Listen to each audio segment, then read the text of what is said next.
जिल्हा परिषद अध्यक्षावरील अविश्वास ठराव बारगळला। आदिवासी विकास मंत्री डॉक्टर विजयकुमार गावित यांच्या गटाची जिल्हा परिषदवर सत्ता कायम। नंदुरबार जिल्हा परिषदेच्या अध्यक्षा डॉक्टर सुप्रिया गावितांवरील अविश्वास ठराव नामंजूर झाल्याने आदिवासी विकास मंत्री डॉक्टर विजयकुमार गावित गटाने बाजी मारत जिल्हा परिषदेमधील आपली सत्ता कायम ठेवली। अविश्वास ठरावाच्या बाजूने उपस्थित 51 सदस्यांपैकी एकानेही हात वर न केल्याने हा अविश्वास ठराव बारगळला आहे। आज अविश्वास सभेच्या वेळी उपस्थित 51 जिल्हा परिषद सदस्यांपैकी सत्ताधारी भाजपाकडे 28 सदस्य बसली होती, तर 23 सदस्य हे विरोधी बाकावर दिसून आले, तर 2 सभापतींसह 5 सदस्य हे अनुपस्थित राहिले। यामध्ये सत्ताधारी भाजपाचे 3, त्यात पाठिंबा देणाऱ्या शिवसेना उभाटा गटाचे 1 तर काँग्रेसचा 1 सदस्याच्या अनुपस्थितीत सदस्यांमध्ये समावेश आहे। तर सत्ता स्थापनेवेळी काँग्रेसमधून फुटून भाजपाला साथ देणार उपाध्यक्ष सुहास नाईक हे विरोध बाकावर बसले दिसून आले, तर राष्ट्रवादीचे सत्ता स्थापनेवेळी भाजपासोबत असलेले मोहन शेवाळे हे देखील विरोधी बाकावर बसलेले दिसून आले।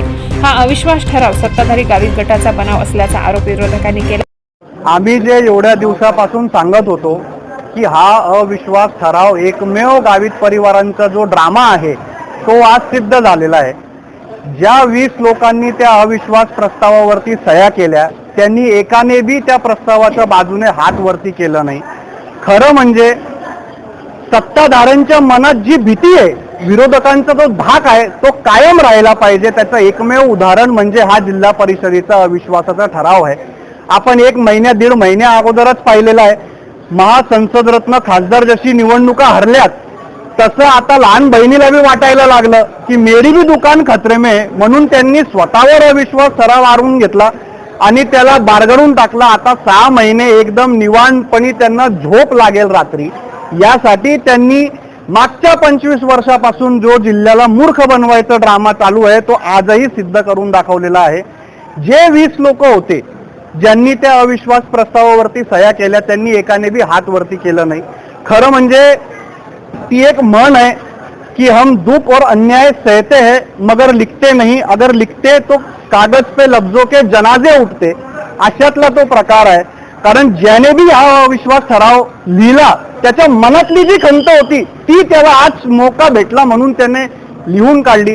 जे मुद्दे अविश्वास ठरावावरती लिहिलेले आहेत ते तंतोतंत सत्य आहेत। जिल्हा परिषदेमध्ये अनेक प्रकारचं भ्रष्टाचार आहे, जिल्हा परिषद अध्यक्ष कोणाचं ऐकत नाही, कोणाला घेऊन चालत नाही, ही वस्तुस्थिती आहे। आणि आम्ही पहिल्या दिवसापासून सांगत होतो की आम्हाला जिल्हा परिषदेमध्ये अविश्वास ठराव आणायचा नाही, कारण इथं जिल्हा परिषद स्वच्छ करायला गंगाजलने बी जर जिल्हा परिषद धुतली तर 3 महिने तिला पवित्र करायला लागतील। अशात आम्हाला या जिल्हा परिषदेचा भागीदार व्हायचं नाही।